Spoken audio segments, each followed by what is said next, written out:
now let's go back a few decades, and let's start with the patriarch, Joe Kennedy, who started it all.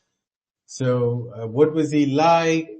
Uh, and so how did he raise so many children who would be so successful in politics? And did he want it to become a president? So give us the story about, how he was the ambassador to the UK, and he liked Germany, Hitler maybe, and then so give us all the juicy facts about him. One of my favorite topics, Joseph P. Kennedy. I've spent many, many years studying him because he is just a source of endless fascination. You really can't understand the Kennedys or their legacy without really studying Joe. And I think that history has given him kind of a bum rap.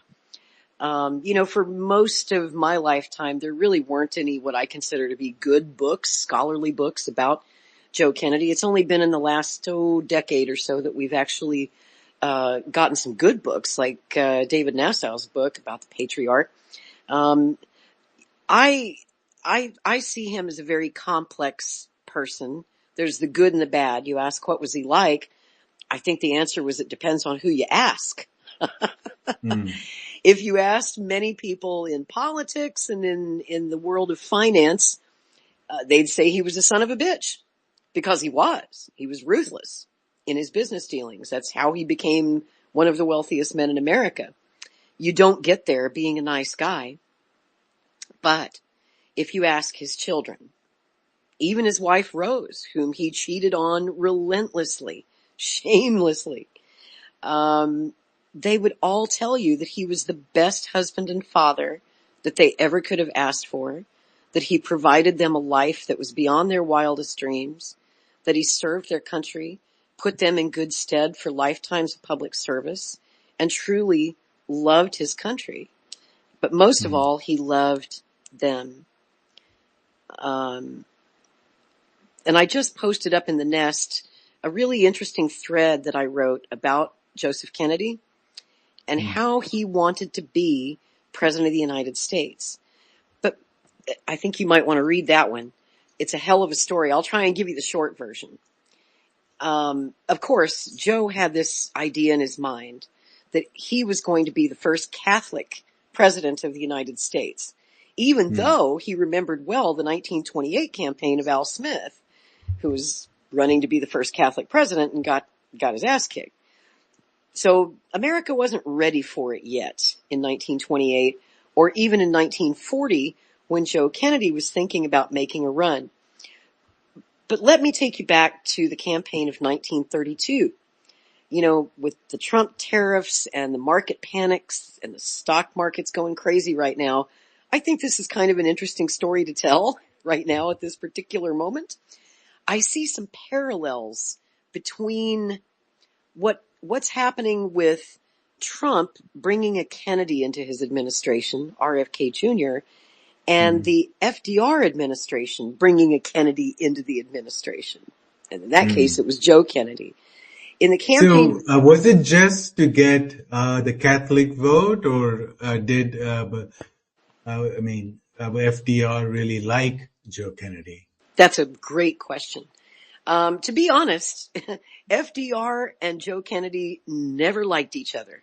From the first time they met in 1917, when Joe was working in the Navy Department and FDR was Assistant Secretary of the Navy in World War I, they couldn't stand each other. These two men really did not get along well. But in the campaign of 32, he did need the Catholic vote, FDR, to win. But most of all, what he needed from Joe Kennedy was his money.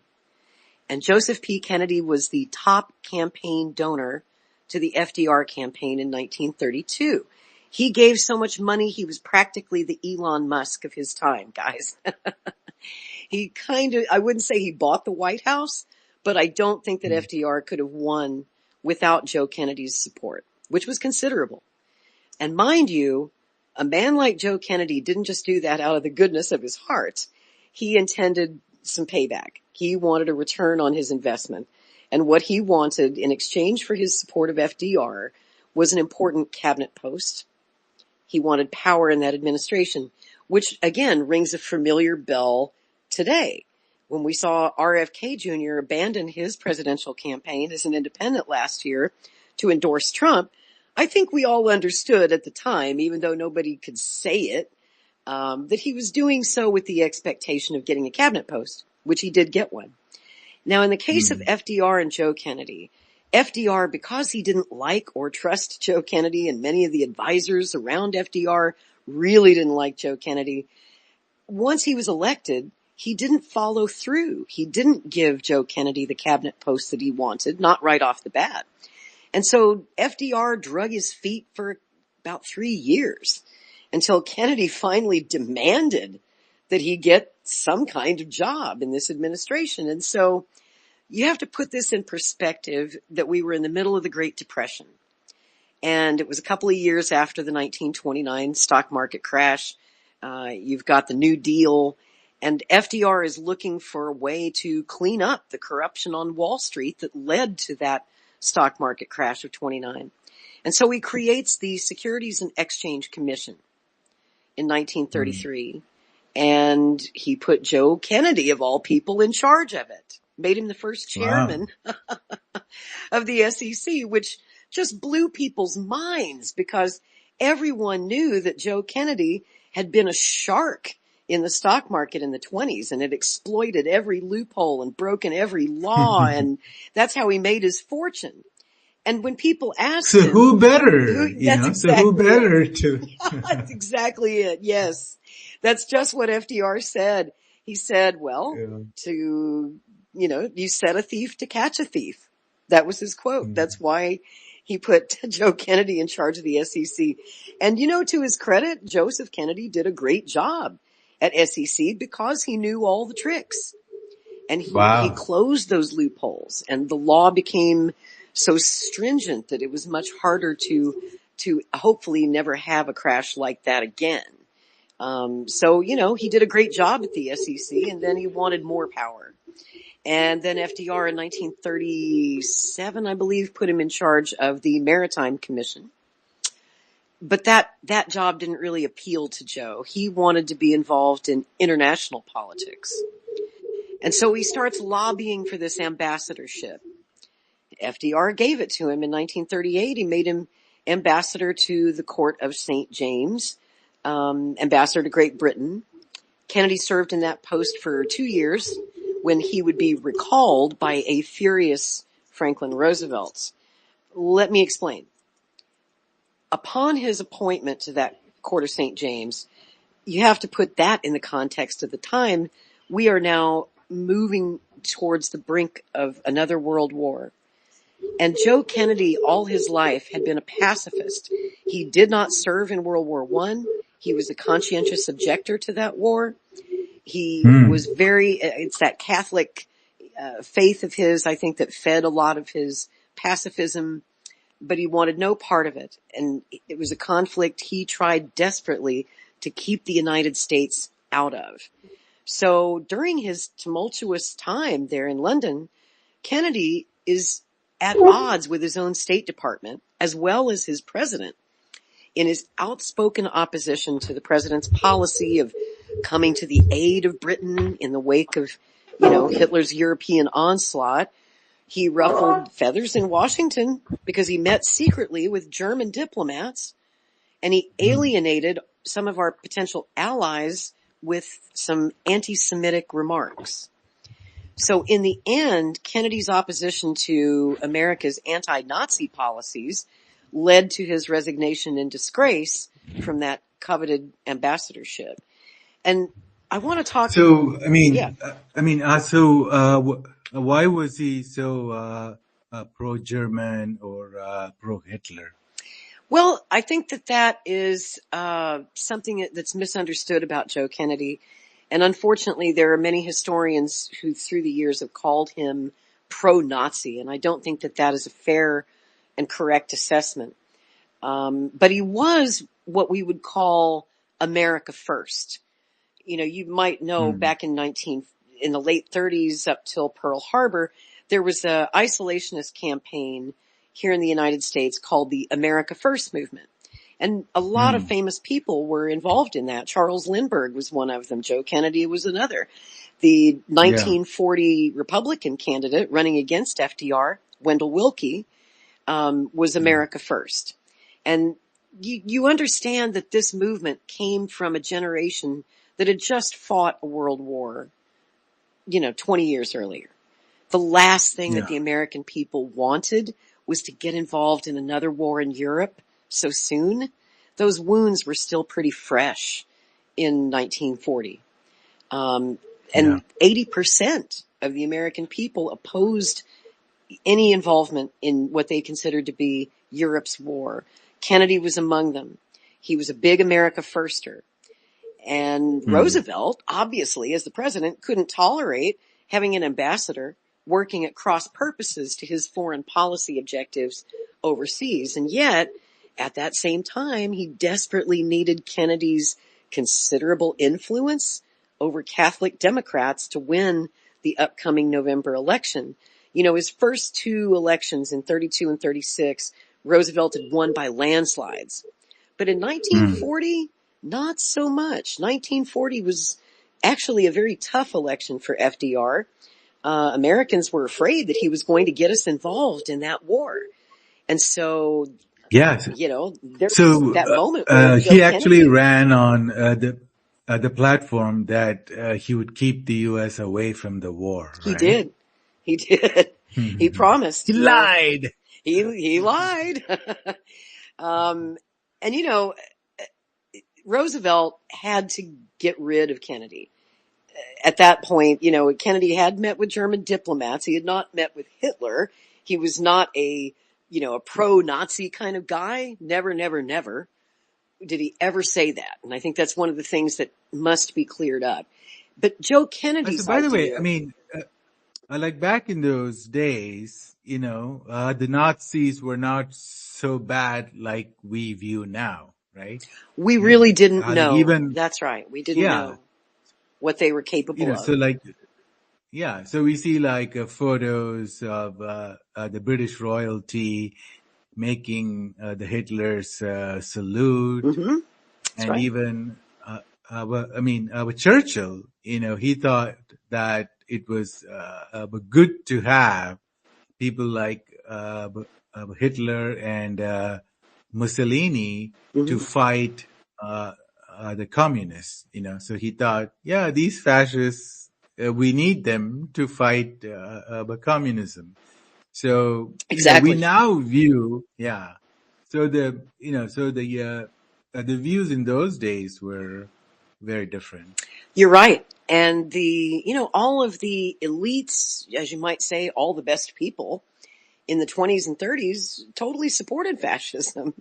Most of the elite set in Britain and the United States were supportive of Mussolini, later supportive of the Nazi regime at first, because it looked like they were turning their countries around after the war. They were turning the economy around. They were getting the Yeah. trains to run on time and establishing order, and it all looked pretty good at first. We didn't know then, of course, what was to come. We didn't have a crystal ball. But Joe Kennedy, it's important to understand his perspective was a little different. Not only was he a pacifist who also had, two adult sons who would no doubt be drafted, and he feared losing them in the war. And in fact, he did lose his eldest son, Joseph, in World War II, fighting the Nazis. And he almost lost Jack in the PT-109 incident in the Pacific. So Joe Kennedy's fears were legitimate. And he was also a lifelong pacifist who would do anything to stay out of war. And he was a businessman. And so his approach to the Nazi question was, let's trade with them. Let's not go to war with them. We can have better relations with our adversaries if we trade with them, which some might argue is kind of like Trump's outlook on China and Russia and some potential adversaries today, that he would rather trade with them rather than to be at war with them. Okay? Yeah. So, nonetheless, Roosevelt wasn't having it. And Roosevelt fired Kennedy, recalled him from his post in London in October of 1940, just before the election. Right before the election. And before Joe could even go home and change clothes, FDR gave orders to bring his ass directly and swiftly to the White House right now for a very heated private fireside chat. And I'm going to read you an excerpt from Rose Kennedy's memoirs, Joe's wife. She said, Joe did most of the talking. The president looked rather pale, rather ashen, nervously snapping his eyes. Since it doesn't seem possible for me to see the president alone, Joe said, I guess I'll just have to say it right here in front of everybody. And so, pulling no punches, using his most colorful language, Joe Kennedy proceeds to unload all of his grievances on the president about how he'd been circumvented by the State Department while he's in London. And he says, so I smashed my way through with no thanks to the American government. Now, masterfully, because FDR was a master politician, he denied everything. Even though everything Kennedy said was in fact true, FDR's State Department was sabotaging him at every turn. And he promised Joe Kennedy, FDR did, that after the election here in a couple of weeks, heads will roll over there at the State Department because of their poor treatment of his friend, Mr. Kennedy. In Joe Kennedy's diary that night, he wrote, somebody is lying very seriously, and I suspect the president. And he was right. The president was in fact lying to him. And you know, here's what's interesting. You've got to remember there's a big election coming up in a couple of weeks. FDR was trying to keep Kennedy inside the tent because he was afraid that Kennedy, who was a very popular figure in America, there were some very important people like Clare Boothe Luce who were literally trying to recruit Kennedy to either run for president and challenge FDR in 1940, or at least at that late stage of the game in October, to change his support and endorse Wendell Willkie at the last minute to teach FDR a lesson. And Roosevelt feared that if Joe Kennedy endorsed Wendell Willkie, he could swing the election. And that's how much power Joe Kennedy had over a large number of American voters in 1940. It was almost as if the entire election of 1940 hinged on the endorsement of one man, Joseph P. Kennedy. And so now the question was, would Kennedy betray his president or turn the tide for him in the election? Because his endorsement either way could decide this election. So on the night of October 29th, 1940, this is just a few days before the election, Joe Kennedy gave a compelling speech, which was paid for by his wife and children during a nationwide radio broadcast. Earlier that same day, Mussolini had invaded Greece. And in that speech, Kennedy said, even the most staid isolationist is now alive to the danger facing any nation in the modern world. He said, unfortunately, it is true that a democracy such as ours is difficult to rally when it is neither desperate nor frightened. Joe emphasized the need for American military strength to protect herself from invasion or attack, which he felt would remove the danger of that, quote, miserable thing that does nothing but destroy, war. If, he said, as some of my critics say, I am steeped in gloom, why would anyone be cheery when a large part of the productive capacity of the world is devoted to the cause of killing? And then he described how Britain had enacted that Emergency Powers Act, giving it near dictatorial power over people and property. And he urged that, quote, Congress should pause a long, long time before declaring war. Democracy, our freedoms, all become jeopardized. But in that speech, he endorsed FDR's third term at the last minute, just before the election, despite all of his gut instincts to the contrary. He remained loyal to the Democratic Party, and he promised Americans that Franklin Roosevelt would not send his sons or theirs off to war. Now, this speech was, widely lauded. It probably did swing the election for FDR, but Wendell Willkie's supporters were very disappointed. The America First Committee was very disappointed. But Life magazine, they called it the most effective vote-getting speech of the entire campaign. So at that point in our history, the Kennedys had never before wielded such great public support and political influence. But then things went south, and quickly. Just 2 nights later, on Halloween, FDR comes to a huge campaign rally in Boston, right? Hometown of the Kennedys. And Joe's father-in-law, former Boston mayor, Honey Fitzgerald, was at his side. And Roosevelt declared to that crowd, unequivocally, that American boys are not going to be sent into any foreign wars. And he declared that he was delighted to welcome back to the shores of America that Boston boy, beloved by all of Boston and a lot of other places, my ambassador to the court of St. James, Joe Kennedy, woo! And the crowd went wild. So a week later, FDR defeats Willkie by a relatively slim margin of the popular vote, but he did handily win the Electoral College. And what's the lesson here? The Kennedys, Joe Kennedy, had been the kingmaker of that election.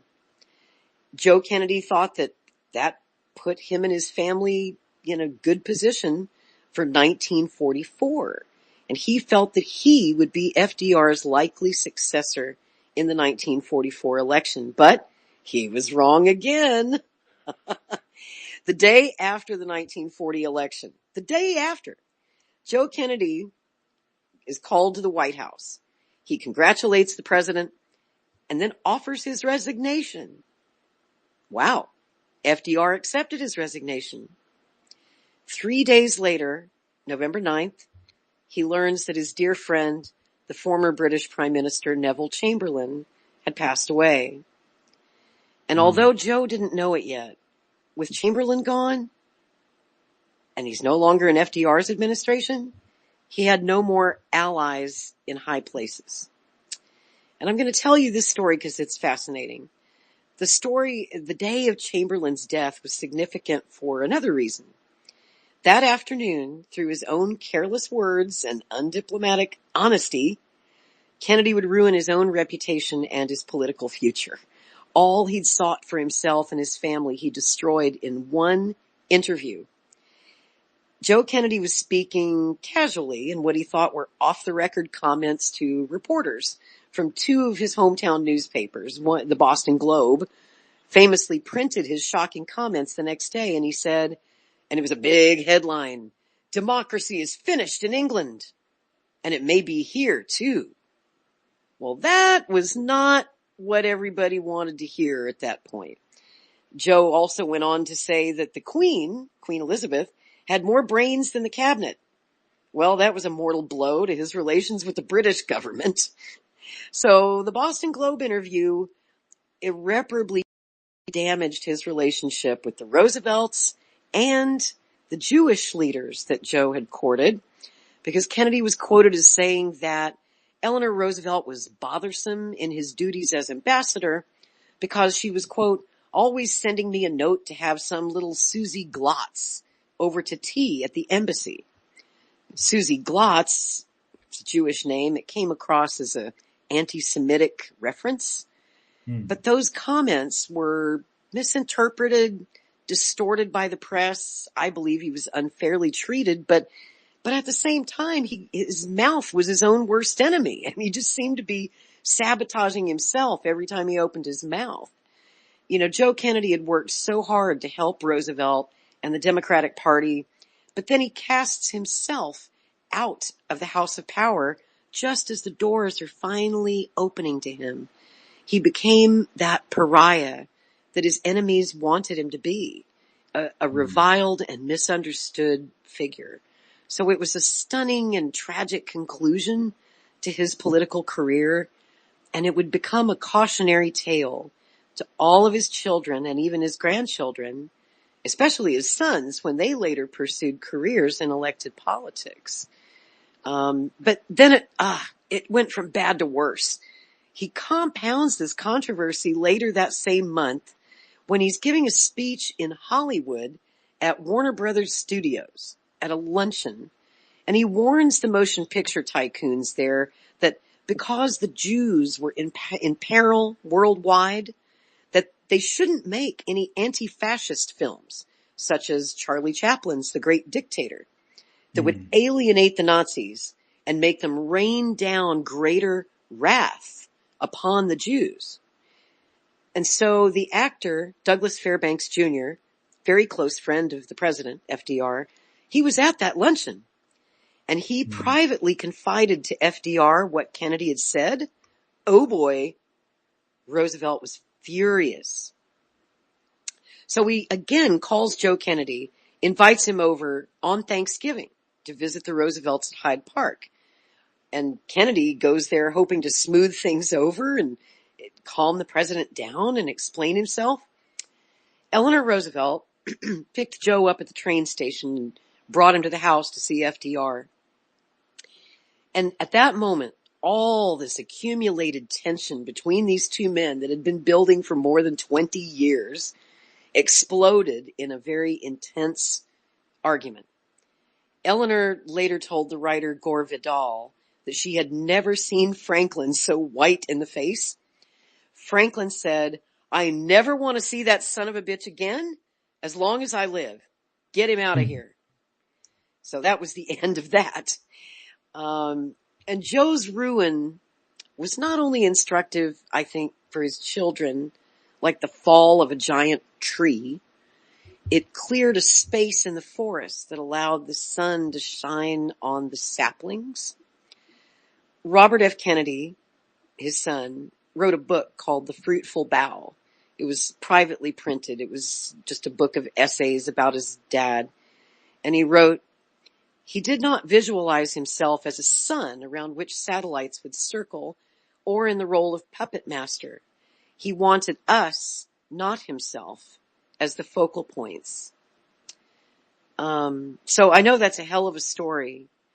And I guess my own take on Joe Kennedy's legacy was that his pursuit of peace at any price and his desire to prevent a world war was both sincere and admirable. Yet, unlike Roosevelt and Churchill, he had failed to grasp the absolute evil of the Nazi regime until it was too late. He had not taken a clear stand on Hitler's rape of Europe. Like his friend Neville Chamberlain, his legacy will forever be tainted by that failure of moral vision. Kennedy's driving reason, though, for keeping America out of the war was his fear that his sons would be called to fight and to die. And they did. His eldest son, Joe, who he thought would be the first Catholic president someday, he was killed when his plane exploded over the English Channel in August of 1944. And then a year before that, he nearly lost Jack when a Japanese destroyer sliced his PT-109 boat in half, which marooned the crew on a tiny island for days while the Navy assumed they were all dead, killed 2 members of his crew. And Joe Kennedy was actually informed by the War Department that his son, John F. Kennedy, was dead. So his worst fears about that war were totally reasonable. They were not unfounded. And there's a book I'd recommend if the story I've told here makes you curious, and I'm sure that some of you out there are like, wow, I never knew all of this. I would recommend a book by David Nassau. And he wrote a book called The Patriarch about Joe, which I think is probably a good place to start. And he told an audience a few years ago at the JFK Library, I'm just going to read you this quote from his biographer. He says, "We can't help ourselves but to think that if we had somehow stopped Hitler, and why didn't these people know in 38 and 39 what was coming? Well, nobody knew in 38 and 39 and in 1940. We knew that the persecution of the German and the Austrian and the European Jews was dreadful, was unthinkable, was horrendous, but nobody knew what the end was going to be, that there was going to be 6 million dying in the killing fields and concentration camps, mostly Jews. Kennedy was convinced in 38, 39, and 40, even after Chamberlain had given up on Hitler, Kennedy was still convinced that anything was better than war. And why was he convinced of that? Because Hitler made the dreadful mistake, for Hitler, thank God, of turning east and going after invading the Soviet Union. So then he had to fight a two-front war. In 38, 39, and 40, the Soviet Union was still out of the picture. In fact, they were allies. So the war would have been Hitler and most of Europe against Great Britain. France fell in a matter of weeks. For Kennedy, there was no conceivable way that the British were going to win that war. None. They might put off the ultimate invasion for a year, maybe for 2 years, but they weren't going to win. And he was convinced that somehow, some way, a deal had to be made with Hitler. Now, he was wrong. Hitler was a madman, and there was no way to make a deal with him. But the logic behind this position, that war with Hitler is not going to save Britain, and even if Hitler decides after a year or 2 years or 3 years, okay, we'll let the British Isles remain independent and I'll take the rest of Europe, which he controlled, the cost in human lives, in resources, American and British, would have been too much. It would have been easier to just negotiate with him. Now, this wasn't popular then, and it isn't popular now. But in 1938, 39, 40, and even into 1941, prior to Pearl Harbor, every public opinion poll showed that the American people did not want to go to a war in Europe. They did not want to fight and to die again for Europe. So, how did we get into war in Europe? Well, Hitler declared war on us after Pearl Harbor. And historians do not know to this day what Roosevelt would have done had Hitler not made his job easier and declared war on the United States, thereby getting us into a war in Europe. So I think if Joe Kennedy was here now, defending or rethinking, he would remind us all that World War II did not save the Jews of Europe. Hitler was a certifiable maniac, but that doesn't mean that war was the right response, or it doesn't mean that Joe Kennedy was wrong on that issue. Maybe, just maybe, Joe Kennedy was right. And even if he was right, his fateful words were not what the powers that be, and a sizable portion of the world population, particularly Jews, wanted to hear at that moment in history.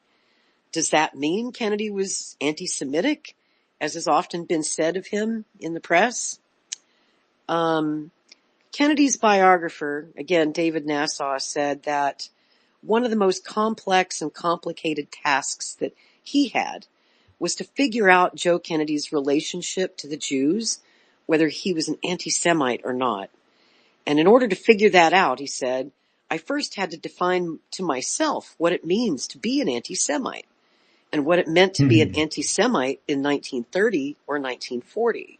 Yeah. So he writes, I concluded that to be an anti-Semite like Henry Ford, like Charles Lindbergh, like Lady Astor, like Breckinridge Long, who was the Assistant Secretary of State in charge of refugees, I can name others, a real anti-Semite believes that there's something in the genetic makeup, something in the blood of Jews that makes them sinister, makes them evil and destructive of Christian morality. I think, he said, Henry Ford believed that. I think Lindbergh believed that. They have a real racist, eugenicist, racial understanding. But Joe Kennedy didn't believe all that claptrap at all.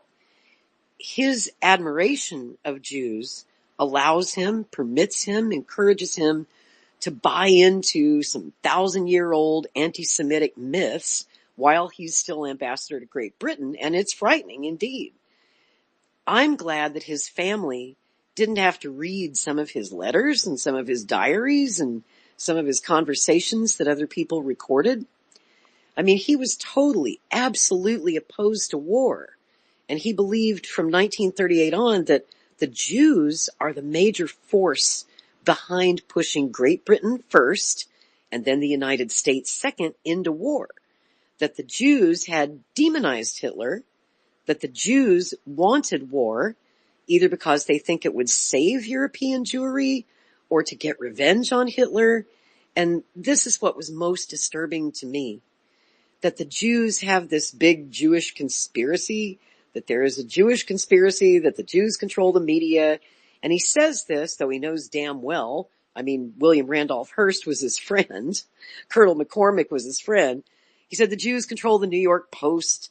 They don't control the national media. He says the Jews control Hollywood. And at that time, he was right to some extent. Most of the major studios were owned by Jews. But then he says the Jews control Roosevelt. In 38, 39, 40, he's all worried about the Jewish influence around Roosevelt. He's worried about Brandeis and Frankfurter and Stephen Wise and Sam Rosenman and Ben Cohen and Morgenthau. And he talks about the Jews. He says, they're getting too much from Roosevelt. He says, and this is a quote from Joe Kennedy, we can't trust them. So. Yeah, I mean, like this guy, Morgenthau, he was the Secretary of Treasury, right? Yes. Yeah. And he wrote a memo or a book about what to do with the Germans. Yeah. It was a pretty genocidal book. Absolutely. That Morgenthau plan was crazy. Yeah. And I guess what I'm saying is it was politically convenient to scapegoat Joe Kennedy as an anti-Semite at a time when both FDR and Churchill wanted him gone. They wanted him out of power. And so they used that smear. Their friends in the press pushed that story that he was some sort of anti-Semite, but he was not an anti-Semite like, say, a Henry Ford. And then to complicate this story even further, if you'll bear with me a moment, in 1938 and 39, Joe Kennedy was actively trying to rescue German Jews. There was a Kennedy plan to evacuate Jews from Germany, which not a lot of people realize. He was vociferous in pushing this plan, which would force the British government to open up some territory for the Jews, not Palestine.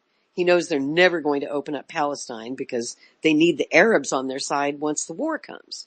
But some other part of the British Empire, maybe in Africa, maybe in South America, somewhere as a homeland for the Jews. And so Joe pushes and he pushes and he pushes until the British government gets in touch with Roosevelt and Secretary of State Hall, and they said, who the hell does this guy think he is? Telling us things that the Americans are doing nothing for the Jews. They haven't opened up 1 acre of American land to take in any Jews. And yet here's Kennedy over here telling us that this is somehow our fault. And what does Roosevelt do? Roosevelt says to Kennedy, shut up. It's none of your business. Bow out of this. And so that was the end of the Kennedy plan. But let me just say one other thing, that Washington, D.C. was frighteningly anti-Semitic in the 1930s and 40s. The State Department back then is a nest of anti-Semites. And Kennedy's rantings, this is not to excuse them. They're not, I'm just saying they weren't unique in Washington in any way. It's just, that's the way it was back then. Yeah. Yeah. Okay. So, we've been on for about 2 hours. I'm sure that we Wow. can, What a fascinating conversation. Loving this. yeah, and it just went by so fast. So, like to summarize and to have one last topic. So, what is the future of the Kennedy family? Are there any promising young people who could rise in politics, say in the next 10, 15, 20 years? You always ask the best questions. That's a great question to end on. It's a tough call. Of course, we're going to see what Robert F. Kennedy Jr. does. for the first time in history, we have a Kennedy serving in a Republican administration. Wow. And he has one of the most powerful jobs in the government. Secretary of Health and Human Services. I mean, HHS is a huge agency, $1 trillion budget. And we've all seen what he's doing over there, which is meeting with applause from some quarters and boos and hisses from others. So we'll see how he does. It'll be interesting to see because, like I just want to say real quick before we talk about some of the other young Kennedys coming up, that can you see the story that I just told about the election of 1932 and again in 1940, how Joe Kennedy was sort of the kingmaker and he helped FDR get elected in exchange for power, in exchange for cabinet posts. I see what happened in 2024 with Kennedy, who hated Donald Trump, apparently, endorsing Donald Trump in exchange for a cabinet post. He's doing exactly what his grandpa Joe did back in 32. And I'm afraid that his time with Trump will probably end in about the same way that Joe Kennedy and FDR's partnership ended. I predict that's not going to end well. We'll see. But let's talk about some of the younger ones coming up. Bobby's brother Joe, his elder brother, Joseph Kennedy, was a former congressman. I think he served 2, maybe 3 terms back in the 90s. And his son, Joe Kennedy III, also served in his dad's old Massachusetts congressional seat. Then he tried to run for the Senate against Markey and lost. But keep an eye on Joe Kennedy III. I think he'll be back in politics. I think he's a very impressive young man, one of the best of the young Kennedys. And I don't think his time in politics is over. I still think that he might have a bright future ahead. And another young Kennedy to keep an eye on is young Jack Schlossberg, Caroline Kennedy's son. He's become kind of a social media sensation. He's big on Instagram and here on X. And he's, a dyed-in-the-wool Democrat, which is disappointing. But, Kennedys are Democrats. But he's an interesting young guy. I don't know what he's going to wind up doing. He looks a lot like John F. Kennedy Jr. You can't help but see the resemblance when you look at him. It's almost kind of spooky for people like me who knew John to see Jack Schlossberg and say, wow. It's almost like seeing his ghost sometimes. But, he's still young, still maturing, hasn't really gone into politics yet, but I have a feeling that he will. Okay. Awesome. So I just looked him up because I had not heard of him before. So Jack I think Schlossberg. his handle on here is like JBK Schlossberg or something on Twitter. Yeah. Okay. And of course he tears RFK Jr. up on the regular. He's not a fan.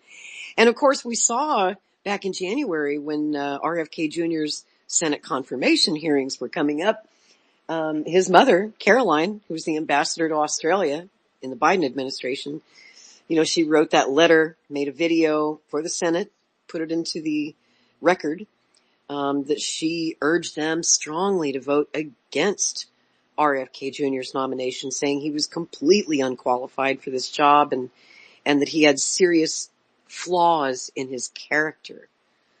And he does. As you'll hear in my podcast series, The Dark Side of RFK Jr., he is a deeply, deeply flawed man, just like his ancestors, who were certainly imperfect men. And when they failed greatly. When they made mistakes, they were big mistakes, big public mistakes out there for all the world to see. And so it'll be interesting to see how history will assess the legacy of Robert F. Kennedy Jr. in the years to come. Won't it? Yeah. I mean, he has a fantastic and a very good goal, the MAHA, Make America Great Again. And so I fully support that. but it's very hard to change the status quo, the entire system regarding healthcare, big pharma, nutrition, big food. So the whole thing needs to change, and that's a very monumentally difficult task. So we'll see. That's right. Almost as monumental a task as his grandfather took on trying to stop a world war, right? Yeah, Joe Kennedy had very powerful enemies. He made very powerful enemies in his lifetime, yeah, and he was fighting, almost tilting at windmills, some might say, trying to yeah, prevent with all his might a world war that everyone could see was inevitable, and that the United States would inevitably have to be drawn into. And unfortunately we were. And unfortunately it cost Joe his son. And in so many ways, Joe Kennedy was right. And in so many ways, Joe Kennedy was wrong. And that's what makes him so yeah. interesting. And that's what makes all of the Kennedys interesting to study. That's why I've been studying them for 40 years of my life. It's not just a lot of my fellow historians, they dedicate themselves just to studying how the Kennedys died. There are lots of JFK assassination experts out there, many of whom are my friends, guys like Jefferson Morley and Jim D'Eugenio that we saw on Capitol Hill this week. And it's good. We need people to just study that because it's a very complex case. I've studied the assassinations. I literally produced a 13-part true crime series about the RFK assassination because I feel like that one doesn't get enough attention. Everyone's focused on the JFK murder because he was president, but the RFK case is so damned interesting that I felt like I had to do that. And I'm very curious to see what, if anything new, we learn from these new files that President Trump's executive order is going to come out on the RFK case. I'm on the edge of my seat to see what's I in mean, those. so when are they going to be released? Do we know? Any minute now. In fact, they're Oh, overdue. There yeah. was like a 15-day deadline on the JFK files. So those are coming out and they're still coming out. Just yesterday, I saw that the National Archives posted another 704 pages to their website and they just keep adding them every few days. So it's important that you keep going back and checking that web page at the National Archives to get the very latest documents because they're still dropping them every few days. And the Hmm. RFK documents, those are actually overdue at this point. And I think that Trump needs to light a fire under somebody. But you know what's complicating all this, SL? As someone who's spent most of my life in museums and libraries, and presidential libraries, the biggest problem that we're facing right now is that the Trump administration is at odds with itself in that Doge and Elon Musk is making huge cuts to library staff. Like at the JFK Hmm. library, a lot of their staffers just got fired through Doge cuts. And that's a major repository for JFK assassination documents and RFK documents and MLK documents. And so we desperately need those archivists and those administrators right now to get these documents online and to get them declassified. And Elon just fired a bunch of them. Same with the LBJ library, which is also a major repository of documents. And the National Archives has had major job cuts. So at the same time that, Trump gives us this executive order, it's hard to carry it out when you're firing all of the archivists and so many workers in these libraries that historians like me count on to access the documents. Hmm. Also, Trump just this week signed an executive order essentially closing the Institute of Museum and Library Services, the IMLS, which is huge. People don't understand yet. If you're into history, if you use your libraries, your local public library, your university library, that's really going to have a huge impact on staffing, on budgets, and what gets done.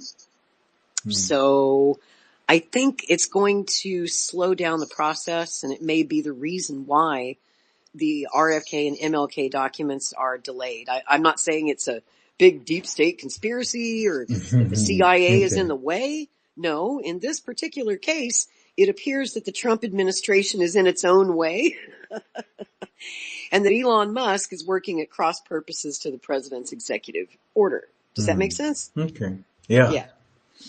All right. Wonderful. Well, Lori Spencer, thank you once again. It's always fun and very informative. And we all come out a little bit smarter after listening to you. Thank you. So, thank you, SL. So we'll share this on the X again, and hopefully more people will take the time to listen to the recording later on. So, Lori, where can people find you, find more of your works? Well, right here on X, of course, and my YouTube channel is at Real Lori Spencer. That's where you can find the true crime podcast series I did about the RFK assassination. I think you'd find that interesting. The Dark Side of RFK Jr. book club, and just starting this brand new book club, The Kennedys After Camelot. You can find all that on my YouTube channel. Also, I'm on Rumble at Lori Spencer. And my Substack is Real Lori Spencer at Substack.